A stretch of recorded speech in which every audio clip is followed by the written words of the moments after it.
Welcome, everybody. I am Mike Letschin, and welcome back to another episode of The Human Factor. So today I am joined by Jeramiah Dooley, a good friend that I will let him introduce himself and who he is and what he does in a minute. But before I get into that, I'll give you a little heads up on kind of what we're going to talk about today. So as the title says, it's financial matters that matter.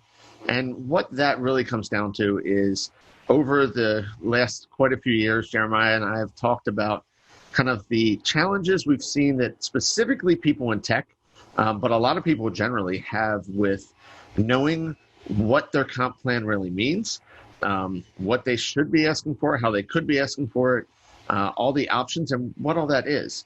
Now, the one key disclaimer I will put out there is neither Jeremiah nor I are financial advisors or attorneys or accountants or any such person that has any true knowledge that can tell you that you could come back to us and ask us questions about this. So we are going to try to give you the knowledge that we have developed over the years, give you some information on these topics, and then we'll get into it. So we're going to go for the next 25, 30 minutes. If you have questions, please toss them into the chat. Otherwise, we will try to get through it and we can answer questions. This will be recorded, as I mentioned, and will be posted on YouTube along with the rest of the Human Factor series. If you haven't caught those, with everyone from executives from Major League Baseball to former coaches of Beachbody to standard tech people and just people that our team has known through the years, talking about different topics that relate to, well, the human factor of life, not necessarily always technology. So with that, Jeremiah, why don't you give everybody a quick introduction of who you are, a little bit of background, and then we'll start digging into some of the things we've talked about in the past. Sure. Awesome. Well, thank you, Mike. Thank you, Cohesity, for having me.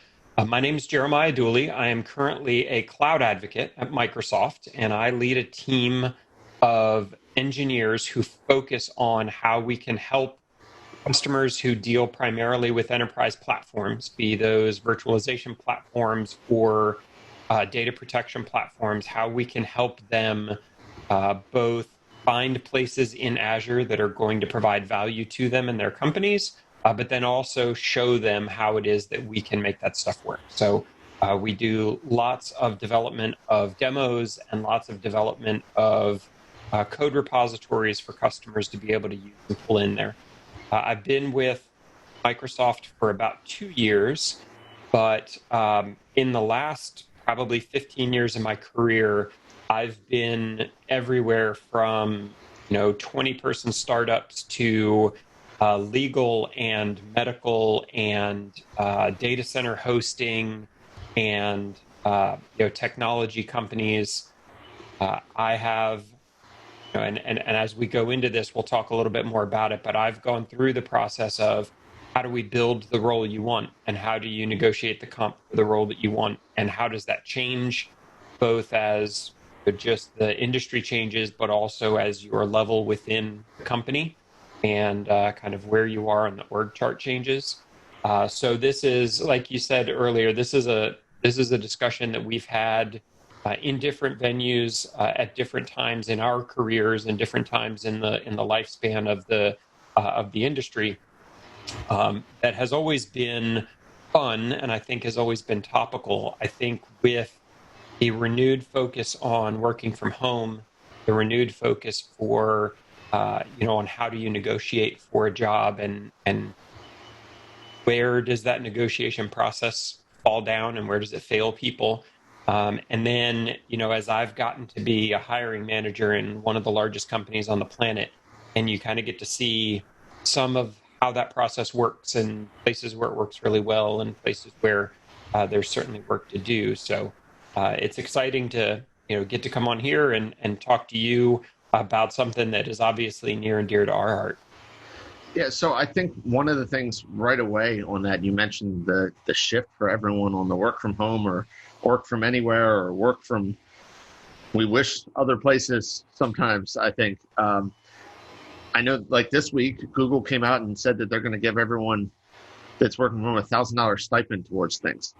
Now, I know there was a bit of a debate on that, and that I've been working from home essentially for the last dozen plus years on it. And I know there are things that I get supported on while working from home. I mean, internet cost and cell phones and things like that. And normally I've been fortunate that companies I've worked for have, when I've needed things, have been good about it. But just flat out say, here's a stipend is a new benefit per se, if you want to call it that. And I think there is some debate. What's your take on that one right away on the current news of that one? My first take is that Google's getting an awful lot of credit for doing very, very little. Yeah, agreed. I mean, I've been with Microsoft for 2 years, and the day I showed up, they handed me $1,500 just to outfit what I needed at home. They sent me monitors, they sent me keyboards, they sent me docking stations for my work laptop. They give us $900 a year in it. They call it a move, like a move stipend. So it's for anything involving health and wellness, which includes things like adjustable height desks, which includes things like office chairs, anything from an ergonomic standpoint, but then also includes things like gym memberships or, I mean, Right. it's pretty wide ranging. But even on top of that, when we started realizing, I guess, 8 or 9 weeks ago that we're more or less going to be content creators from home indefinitely, the entire developer relations org, of which the cloud advocates are a part of, we immediately put out a list of approved equipment for everybody to buy, whether that was microphones or whether that was 4K webcams or anything that people would need just to make sure that they could create content, right? And I mean, we had our gigantic developer build conference last week, and we're doing keynotes from people's houses. So it's certainly, from a company standpoint, has paid off. So my take is that I am surprised that Google is getting as much positive press as they are, and I think that that's not an indictment of Google. I think that's an indictment of the industry in general.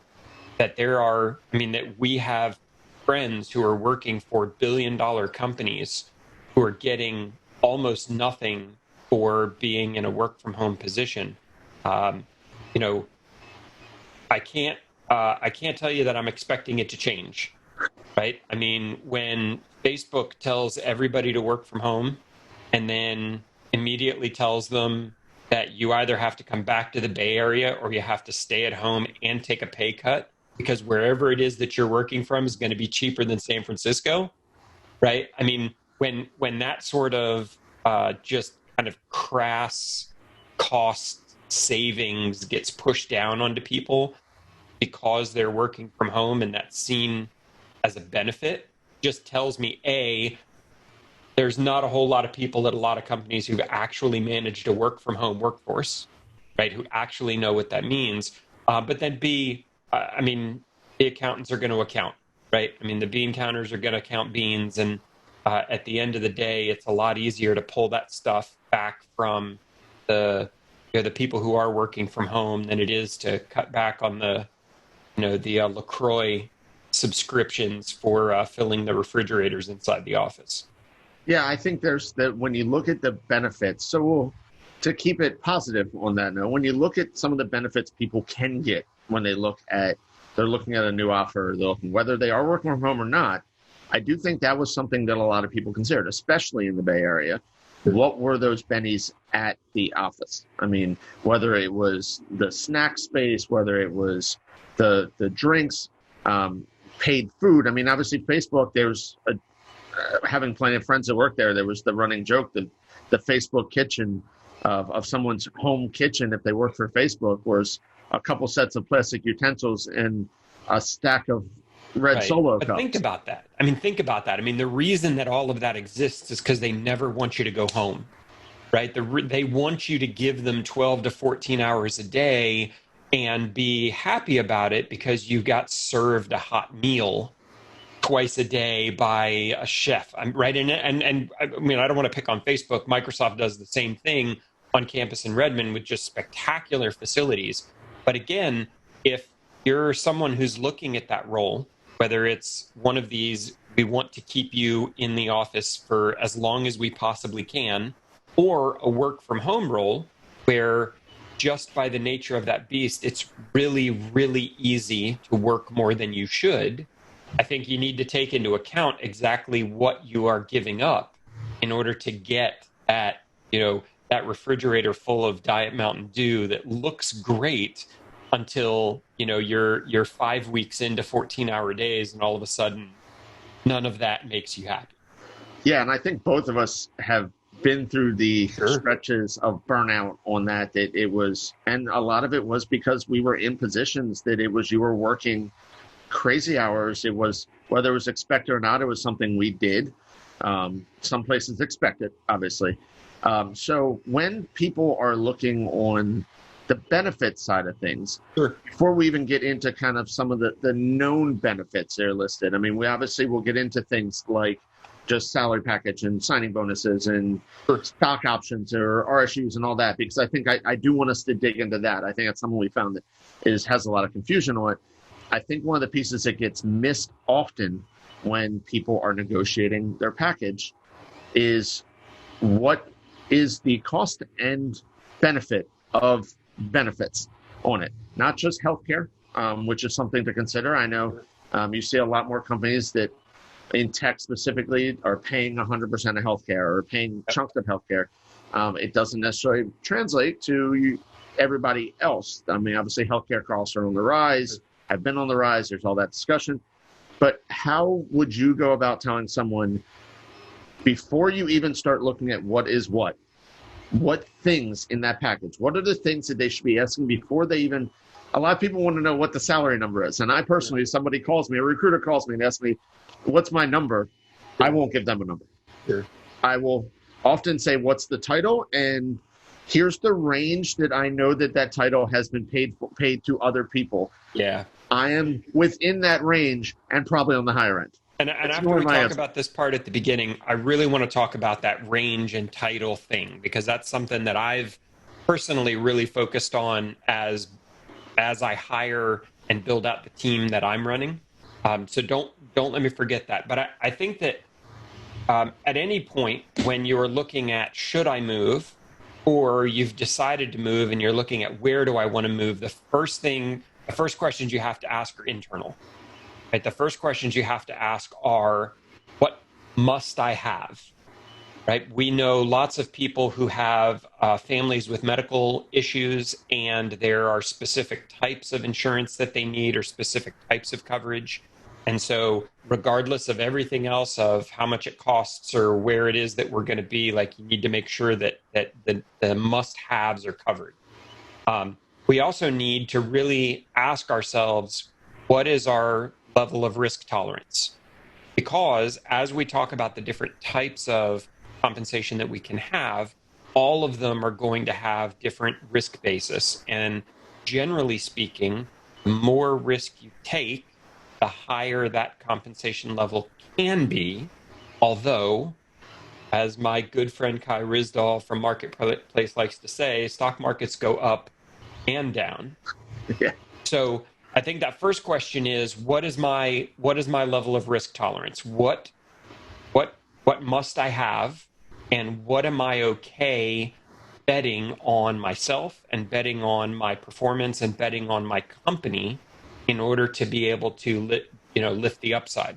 And on one side of that risk reward spectrum, you have pure sales roles, where you're getting 30 or 40% of that total on target earnings as salary that you can count on, and everything else is going to be variable comp. Everything else is going to be commissions. Everything else is going to be bonuses.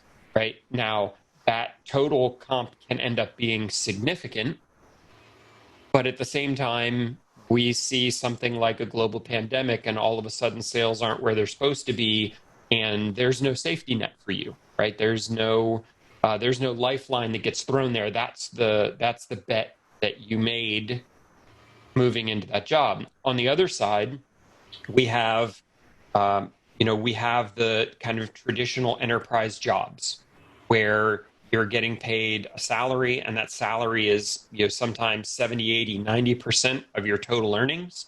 and there may be some profit sharing, or there may be some sort of cash bonus at the end of the year based on the profitability of the company, based on performance. But I think that assessing honestly with yourself around what risk am I willing to accept, and what do I need to get in exchange for that level of risk that I'm assuming, is really, I think, the first place that you have to start that conversation. Yeah, and I think that risk goes a lot of different directions on it. You can cross that bridge. I mean, in sales too. I mean, I know a lot of guys, because they've had those ups, you also need to know that you're diligent about savings and things like that. Yep. Your risk is a whole lot less if you know you're solid on your savings. Yeah. The industry obviously matters. Like right now, yeah, we're in a pandemic, but there are some segments that if you're in sales right now, yep, you are a happy person. Or even just size of the company, right? I mean, there are companies that have the wherewithal and the capital reserve, the cash reserves, to be able to push through something like this and not have it impact them or impact their employees, and certainly not impact their ability to service customers. There are other companies where, 1 or 2 quarters of having a slowdown in a specific sector, and you're looking for a way out. You're looking for a quick acquisition. You're looking for an exit out of whatever it is that you've been doing. Or worst case, you're looking at companies that just fold. So your personal risk level also has to be balanced against the inherent level of risk that is that is there for a company of a specific size, or a company that the product they're selling may be further out on the bleeding edge than something that's more traditional but isn't going to have necessarily the same kind of upside. So I think that before we even start talking about how do we structure these and what do they look like and what are the implications of the different pieces, I really encourage everyone to sit down with your family, sit down with with the people that you trust around you, and just have an honest conversation about where am I in, financially in my life? Where am I in what it is that I need to have, right? Do I have a huge mortgage? Do I have kids who need braces and are about to go to school? Obviously, that's going to be a very different risk factor than if you're 25 years old and single and ready to move to the Bay Area and and find an early round startup. So I think that internal risk assessment is going to be first, no matter what. Yeah, and I think that goes into the how much discussion do you talk to who about when you're looking at it. And I know we've had that balance in different conversations with people where people have said, "Oh no, I never discuss salary." And then there are others that you and I are on the same boat on this one. We talk to our colleagues, and I think this goes to the range question that I'm going to build you right into also for it. It's you need to, how do you know what you're worth? Yeah. If you haven't talked to other people that are in a similar position, what are other companies paying? I know for a fact there have been companies I've worked for that there have been employees that have been incredibly under compensated. And it just creates problems. It's my worst case scenario as a manager is to inherit a team where you have people who are wildly over or underpaid, because people will always find out, and then it's my problem to fix. And it's very hard to fix internal in a company. I mean, very few companies I've ever worked for have been like, yeah, well, okay, that guy or girl is underpaid. Yeah. We'll give them a 40% raise this time. No, that doesn't happen internal. Like to get those bumps, you have to switch companies in all reality. Right. Or do especially in the large public companies, like you have to leave for a year. Yeah. Right. And then we can bring you back in as a new hire. And now I have lots of flexibility. And I think that gets to kind of job negotiation tip number 1 is that if you don't negotiate it up front, you won't get it. Right? We talked about it the last time. The biggest lie ever told is sign the deal and we'll fix it at your next review. Huh. Right? It'll never happen. It has never happened. Unless you're 5% off of an agreement, it's never going to get there. Right. I have kind of over and over in my career taken a step back from a job title standpoint in order to move to a new role. And it was funny, we were talking about it on Twitter the other day. In almost every instance, I was a manager right? I left NetApp as the manager of the global architecture team, and I went to Microsoft as an individual contributor. And part of that is, from a negotiation standpoint, it gives me the most flexibility to negotiate where I have no problems understanding what it is that I'm worth, and then betting on myself to transition into a management role or a leadership role, knowing that there's kind of the rest of the comp plan that comes with that. But at the same time, you are, I mean, we're all creatures who have a little bit of pride to us. You're taking a step back every time you change jobs in order to make that happen. And not a lot of people, in my experience, are comfortable doing that. I don't know that it's always even the ability for you to take the step back. I do think sometimes, and I've seen this in my own career, people, you look at a position that you think will be of interest. You think it's going to pay you what you need. You think you're going to be excited. You think it will be something that you will enjoy. The title is a step back, and the challenge is getting through the interview process, because people assume that you are either overqualified or don't want to do that, regardless of whether you're the one excited about the position. I've definitely seen that multiple times.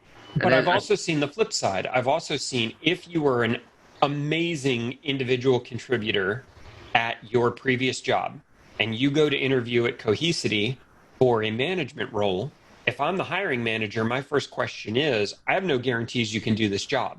Yeah, because right? Even internally, when people are asking about promotions just within their job track, the deal is you don't have to show me that you're qualified for that job a little bit or for a specific amount of time or in some of the facets of it. You need to show me that you're qualified for that promotion all the time. You need to be doing that role, because otherwise the risk of me promoting you into something or hiring you into something that I have no evidence that you are going to succeed at is risky for both you and for me. So in my experience, I would rather interview with someone and say, I know that I can do the next job in this career track. I'm going to kill it at this job that you're hiring me for. And I'm going to do it with a smile on my face, and I'm going to be excited about it, and everybody's going to be happy. And in a year, when I have shown you that I can do that, the next part of this career path is going to be a no-brainer. I'm not asking them to promise me anything, right? I'm not saying I'm going to do this now and we're going to do this later. I'm going to come in and honestly say that I need to go earn it. That's another risk level. That's another risk factor to take into account. That, my plan at Microsoft was I needed to be promoted into the next level within 2 years. Well, we're coming up on 2 years, and if I don't end up getting that promotion, now the risk that I had assumed coming into this job isn't paying off the way it was supposed to, right? And that's taking that step back in order to bet on yourself, in order to have a long-term plan. I get that not everybody is comfortable doing that. And so let's take that, though. The big reason a lot of times people aren't comfortable is because of the salary packages and looking at what that is. So let's talk that for a bit. Let's get into what the numbers and some of the terms are and those type of things. Sure. So with you get the recruiter calls, or you've talked to the recruiter or whoever it is on the people team, the HR team, whatever. And the first question from so many of them is, so what salary are you looking for? Yeah. Like I said, my answer is never a number, not without seeing the total benefit package as well, and plan and what the breakdown is. Now, with the breakdown and the range, I want to get into some of the details of what the breakdown kind of terms mean. Sure. But before that, you mentioned a title versus a range. Drives me crazy. And what's your... So here's how do you have somebody argue that's watching it? I think it's because sure. So here's my deal. I don't, if I'm hiring, I'm hiring for a position, right? I have an open position. That open position is at a certain level, and there is a set of job requirements for that position. I should pay the exact same amount for anybody who comes in and takes that position. I don't care if you have 2 years of experience or 20 years of experience. If you meet the requirements for that job, then you should get paid what is deemed appropriate for that job by the company who is offering the position. And if that amount of money is not okay with you, then you should go apply for a different job. What drives me crazy is when one person comes in and negotiates a package that is vastly different than the next person comes in and negotiates. Because what we know is that that idea of negotiation really doesn't work out well for you if you're not a white guy.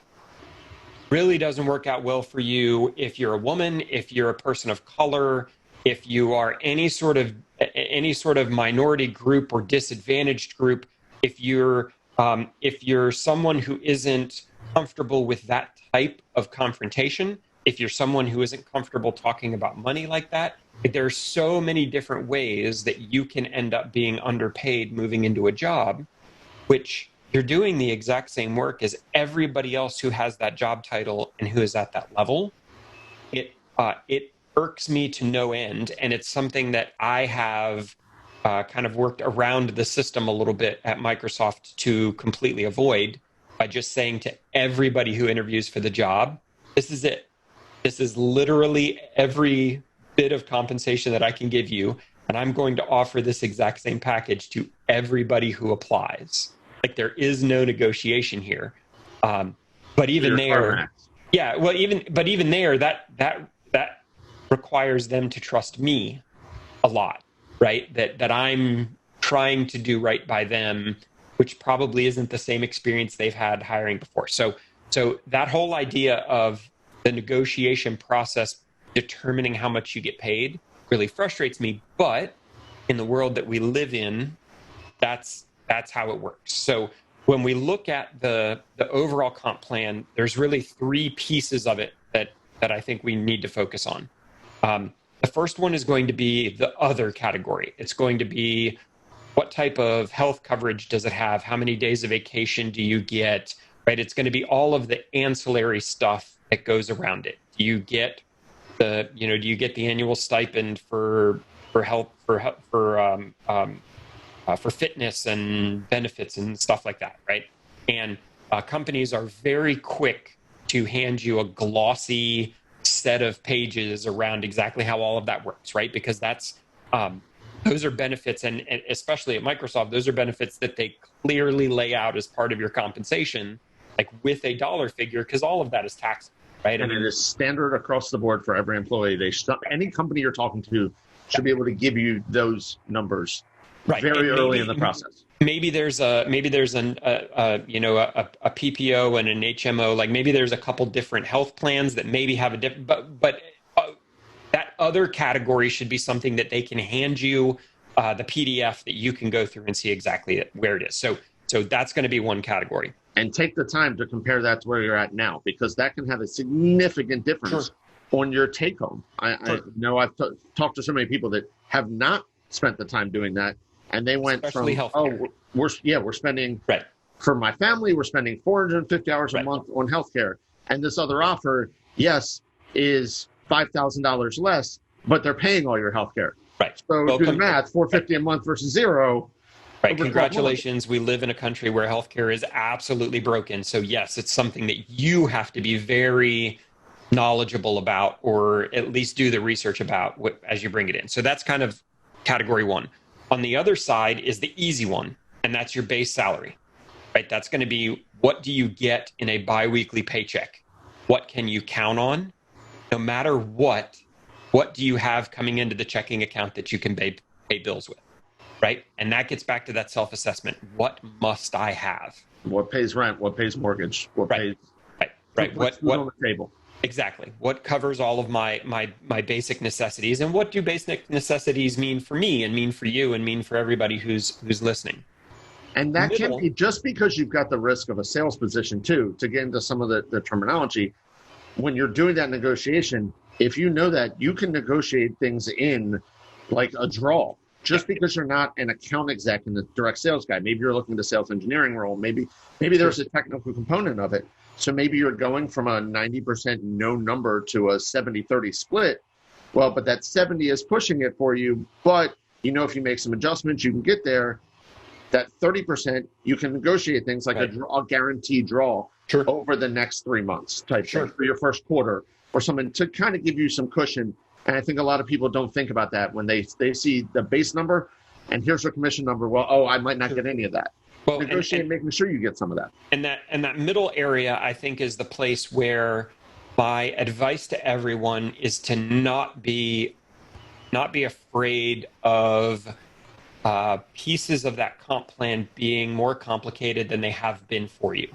Especially when we talk to people who are moving from an enterprise role where they've had a very basic, here's your base and maybe there's a bonus type thing, Christmas bonuses, those sorts of things, to a role with a partner, to a role with a vendor, to a role with, a software company. There's lots of things that can go in that bucket. The bigger the company you're talking to, the more levers they have to pull in order to build that comp plan. And first and foremost, don't be afraid to listen and don't close off any of those doors before you get an idea to look at kind of all those pieces. So from a terminology standpoint, you might hear things like OTE, on target earnings.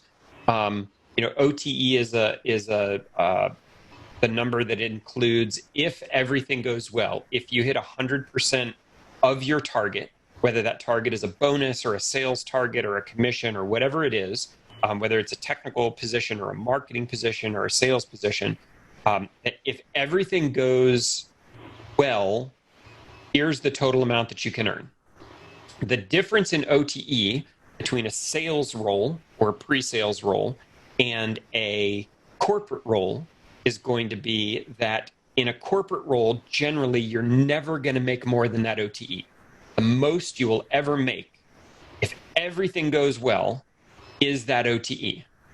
On the sales side, as long as you are comfortable with and hit the numbers that you have, your OTE will be the target that you can hit, but you can exceed that pretty significantly. So when you're talking with depending on the company, some companies do put caps on commission. I've seen that. Sure, but hopefully not at 100%. Right. And then, but once you get over it, then you get into things like escalators. Sure. So, and the sales, the folks who are listening who are in the sales side will kind of know what those are, like, and know kind of how that game works. Salespeople are generally pretty knowledgeable. You might not be able to add 2 and 2 together, but I can definitely figure a 30% commission on a 4x multiplier, right? So the salespeople will know how that works. I think it's the folks who are coming out of one of those kind of basic environments that, commission is pretty easy. You have a target, you make a percentage of it. You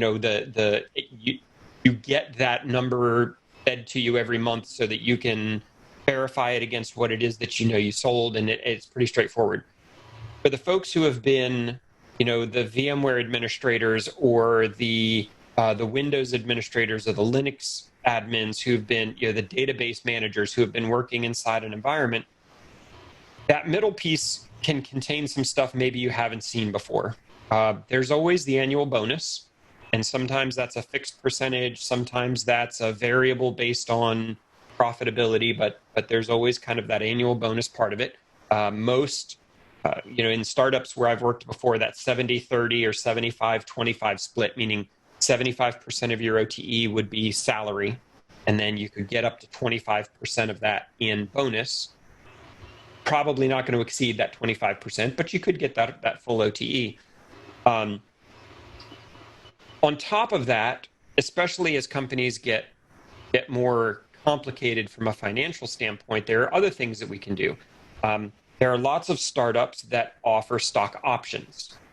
And stock options are going to be an interesting one because literally they're totally binary. Either they are worth something or they are worth absolutely nothing. And generally, startups will give them as a way to give employees ownership in the company at a time when the company really doesn't have any value, betting on the fact that at some point the company will have value. And so you, as an employee, get an option to buy stock at a reduced price. And then hopefully in a magical world where you IPO or you get acquired and that stock is all of a sudden worth way, way, way more money, then the difference between what you bought it at and what you sold it at is the upside of those stock options. There are tax implications with them. There's all Remember, sorts you of, have to buy them. right? You have to buy them up front, and so it matters what that strike price is on them. You have to sell them, so it matters that the company actually does something to make those shares of stock worth something. And in lots of places, you can't leave the company until all that stock is vested. It gets real complicated around if you take more rounds of funding and the shares of stock get diluted and all of a sudden the value of that stock goes down. Like there's lots of risk and reward. I think I've been through 6 different startups that offered some portion of stock in the middle of it, and 2 of them have exited successfully. Right. And 2 out of 6 actually isn't terrible. Actually, a pretty good number. But still, that means that there were 4 jobs where a significant part of my compensation were stock options that were never worth anything. Right. So particularly for those of you out there who are looking at going to startups and, you have the Silicon Valley dream of I'm going to get 1 million shares of Facebook before it became Facebook. Those don't happen often. And especially if you're early in your career, coming up with the cash to buy those stock options when they vest can be challenging. So just understand the implications of that.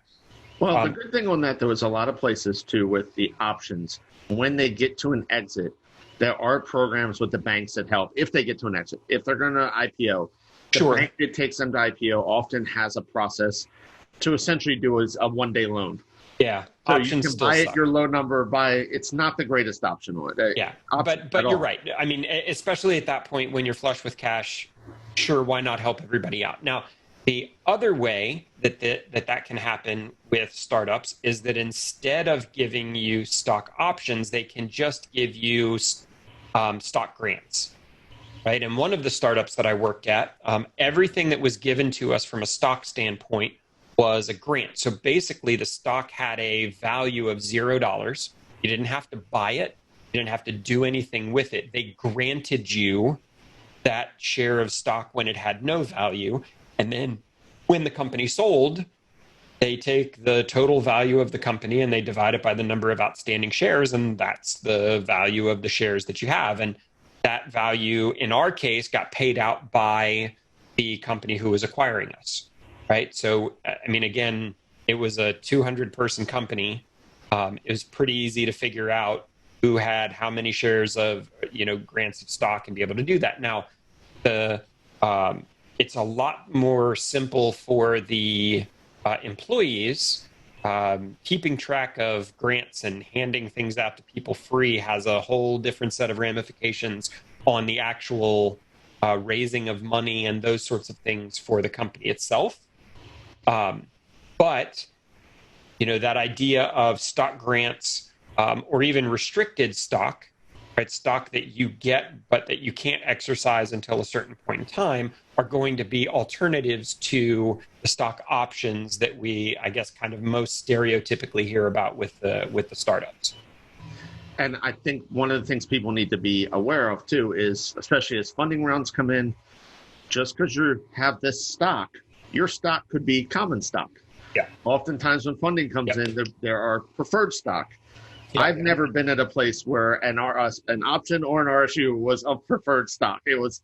So funny story. I worked for a storage company called SolidFire that got bought by NetApp back in 2016. At SolidFire, there was only a single class of stock.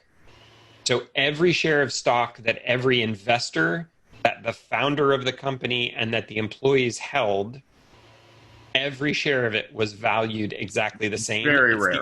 It's the only place that I've ever heard about that happening. That doesn't happen. It can happen, but again, I think it goes back to when you look at I'm being given X number of shares of stock, what does that mean? And if you ask, you can point blank ask how many shares of stock are outstanding? What percentage of the company does this mean I'm invested in? Like, you can ask those questions as you go through there. Yeah, right? And don't be surprised if they don't want to give you a number of outstanding stock. Sure, outstanding stock. But you're still allowed to ask, right? This is your comp plan. You're absolutely still allowed to ask. So you've got this class of, whether it's RSUs, whether it's stock options, whether it's stock grants, you've got this idea of part of your compensation can be a portion of ownership in the company. And your risk profile now includes the risk profile of the company, right? We've both worked for startups where by the time we left, literally it wasn't worth the building that the people were sitting in. And I've had instances where the stock was actually worth less than I paid for it. And so ended up taking a loss on the stock that was given to me as part of my comp plan. Right? I got lucky on one because I had options. So I had not bought them. Right. But they ended up being at zero value. Right. But I promise you that there are people who are listening to this. There are people who are going to listen to the recording of this who are going to, nod with a sad, weepy face about all of those stock options that they have, maybe that they still have, that are so far upside down that they're never going to be worth anything, right? So that's, I think, going to be the bulk of when people are looking, whether it's a partner they're going to, or a vendor they're going to, or an enterprise they're going to. I think those are, publicly traded company. Those are going to be the bulk of them. The last one that I don't want people to sleep on is the idea of an enterprise a stock purchase program. And the ESPP is generally a program where every paycheck you give the company a percentage, and the company will bundle that up, and then once per period, and that period might be a month, might be a quarter, might be a half year, it's different for every company, they're going to buy the company's stock for you at a discount. So for example, when I was with NetApp, you could spend up to 10% of your salary to buy the NetApp stock at a 15% discount over wherever it was. But in NetApp, it was actually a 15% discount over the lowest price the stock had been in the previous 2 years. So think about that. That's a 15% discount over the lowest price the stock had been in 2 years.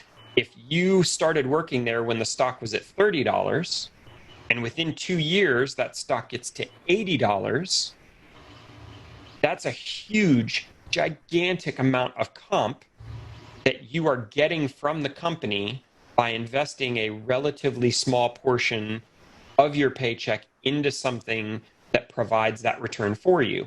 But you need to understand the tax implications. You need to understand how much over the course of a year can you invest. You need to understand kind of where your company's stock is heading. Right. Watch the trends. Right. Because if you start buying into the ESPP when it's at 80, and within a year it gets down to 20, no one's giving you any money back. Right. But most of the publicly traded companies, I think all of the publicly traded companies that I've worked for have had some sort of enterprise stock purchase program with the same fundamentals of you can set aside a certain percentage of your paycheck, and at the end of the period, they're going to buy stock for you at a discount, and then that stock is yours. You can hold it if you want to. You can immediately sell it and just make that 15% or whatever the discount is that they're giving you. And if you do that quarter over quarter, I mean, it does add up, especially if you're working for a company where the stock is holding steady or trending up. it can be a pretty sizable portion of your income.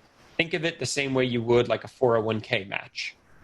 It's just money you can actually get to right away. It's still free money.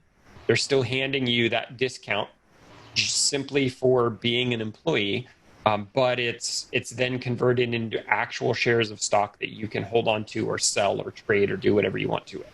So I think that hits one of the last two things I wanted to touch on. One was the 401k match. Yep. On it. In my opinion, how it has always been, if a company says they are going to match up to a percent, put the percent in.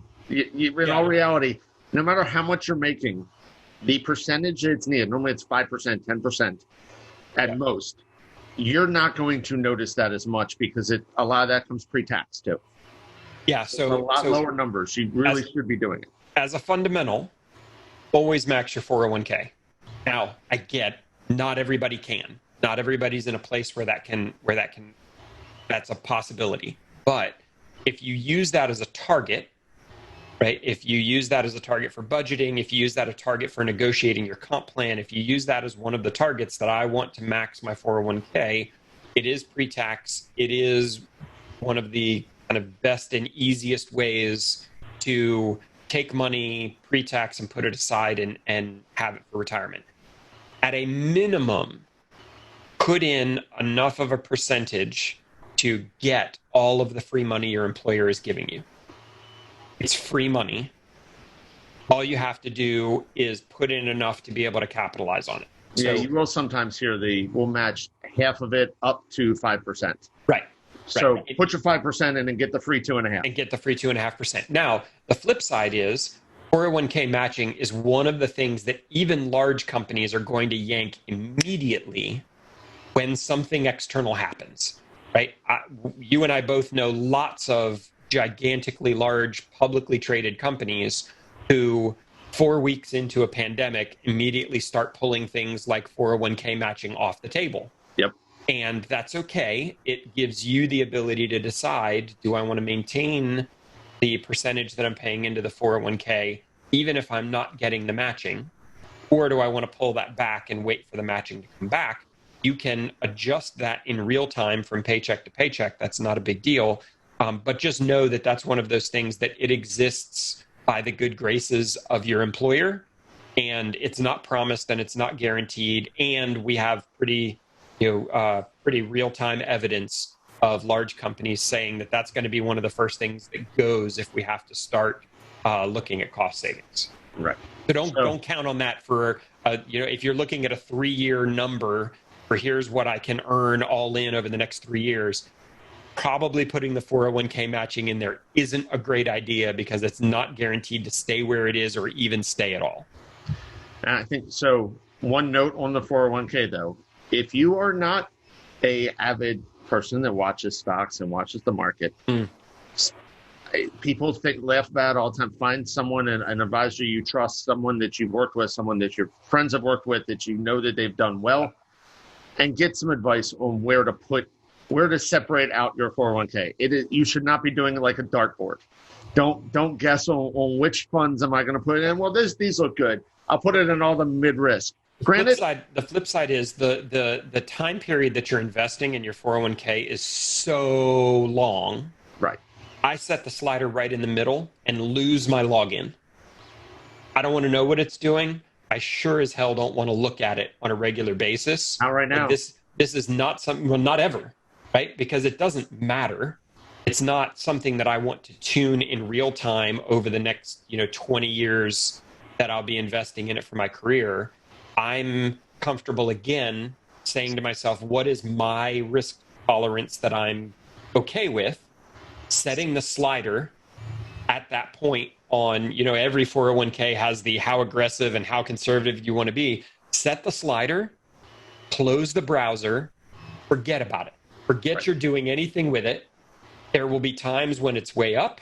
There will be times when we have global pandemics and the markets are crazy for a few weeks and it'll be way down, and it doesn't matter. It's not something that you're not going to go pull your money out of your 401k, right? Like that's not how this works. So find that risk level. And if you want to find an advisor, to help you understand what those risk levels are, I 100% encourage it.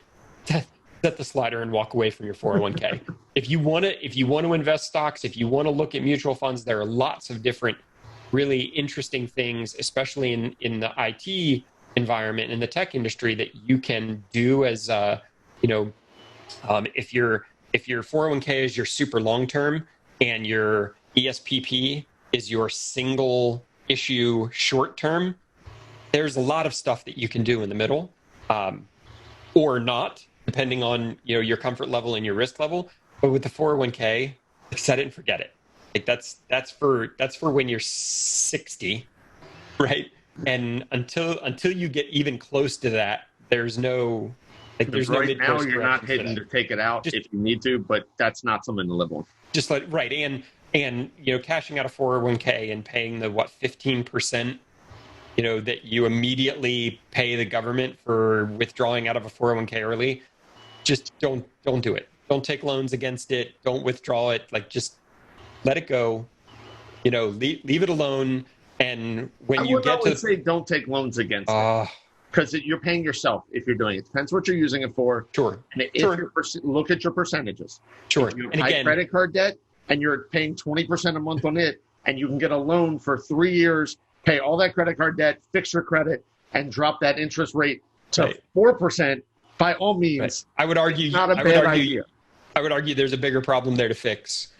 And again, neither of us are financial experts, and I don't even play one on TV. But I'm the guy who I don't like taking loans for anything, for any reason, at any time.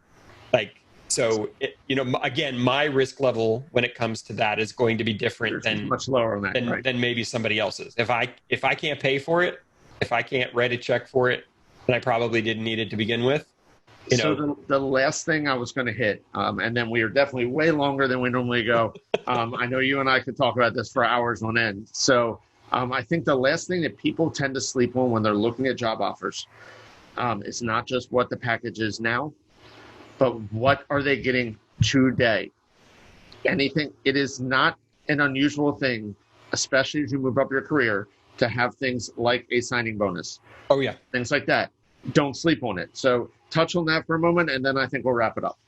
Sure. So, and this is another one where the fact that you have to negotiate it sucks, because people who look like me are, generally speaking, going to be far more effective at that upfront negotiation than people who don't look like me. Signing bonuses are especially for large public companies who are giving those signing bonuses in the form of stock. They are essentially free money. It doesn't show up on their books as salary. It doesn't get reported to Wall Street as salary. It's just stock compensation, and you can just go look at whatever publicly traded company and see how much stock they're giving to the executives on a monthly basis. And anything that they would be giving you as a signing bonus is probably a rounding error to that. And so it's a place where you can be pretty aggressive in saying how you want that structured. Do you want, are you looking for a cash signing bonus? Are you okay with a cash signing bonus that gets paid out like a little bit on day one and a little bit when you've been there for a year? Are you okay with stock signing bonuses where you get X amount of stock on day one and nothing vests for the first year, right? Generally speaking, if you get a stock sign-on bonus, there's a 1-year cliff on it, which says nothing vests at all for the first year. On your 1-year anniversary, that entire first year vests, and then there's some regular schedule. Maybe it's monthly or quarterly or whatever, that the rest of that will vest out over however long the signing bonus pays. Understand that those can be significant. I mean,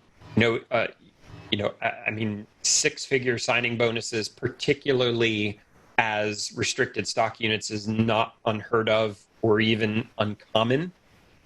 Especially once you start getting into larger organizations. And if the answer is no, they'll just tell you no. Right. Once you sign the offer, you can never go back and say, wait, we didn't talk about a signing bonus. right? So make sure that from a negotiation standpoint, ask for the moon and the stars. If the hiring manager wants you, they're going to sit down with you and tell you, here's exactly what we can give you and what we can't give you. They're generally at that point, if you've nailed the interview, if you know that they want you for that role, you can't go back and renegotiate later. If you don't negotiate that up front, it's not going to be. And one additional part of that is this idea of regional multipliers, right? Because that all gets negotiated up front as well. And we've seen people play the game of, pay me a West Coast salary and I'll move out there this year. And then, figure out a way to not move out there in order to be able to stay wherever it is that they are, that the cost of living. But understand, if you're talking to a company that has regional multipliers on there, what does that mean for, if you wanted to relocate to headquarters or something like that. But again, kind of that all rolls into that. It's not your salary, right? It's not the ongoing compensation. It's that, what do I need to get up front and what options do I have up front in order to be able to put this together? Well, thank you so much, Jeremiah, for joining me. Obviously, like I said, you and I have talked about this so many times and could talk for hours. But we'll wrap it up for today. If there are questions later, feel free to reach out to either one of us. I think both of us are very open about talking about this thing, this topic. It's something I think we both enjoy and are passionate about. So, yeah. And if you're not asking for help, if you're not building a group of people that you can have these conversations with, if you're not having these conversations, you're going to get taken advantage of by your employers or by the people that you're going to interview for jobs with. I know that, this is one of those taboo things that you're not supposed to talk about, but all that does is give more power to the people who already have that power to begin with. So find that group that you can trust. You'll reach out to the people that have been there before and have gone through that. And as always, I am always happy to have those conversations or to provide guidance or feedback or anything that I can, knowing right up front that I'm as full of shit as anyone. All I have is, the last 15 years of my career and going through this over and over and over again. And if that's helpful, absolutely reach out and let me know. So next week, Chris Glye will be on with Susan Faye West talking about, as an author, talking about organizing for a fresh start. So make sure you join next week for the Human Factor. And thank you all for watching. And thank you again, Jeremiah. Everybody have a great day. Awesome. Thanks, Mike.